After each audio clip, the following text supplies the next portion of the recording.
मी माझ्या वालवडीत तणनाशक मारायच्या आधी व्हिडिओ काढून ठेवून राहिलो फुलवरीचा.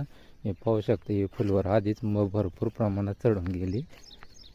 उद्याला नको परत आमच्या नावानं बॉम्बलायला. हा हे बघा,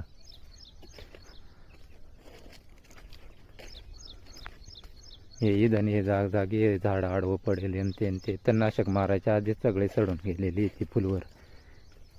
परत उद्याला मी तणनाशक मारल्यावर माझ्यावरती अवदाळ घ्यायला नको त्यानं. त्याच्यामुळं मी हा पुरावा म्हणून व्हिडिओ काढून ठेवून राहिले. हे पाहू शकता तुम्ही, इधन 50% पूर्ण फ्लावर ऑलरेडी पावसाने चढून गेली त्याची.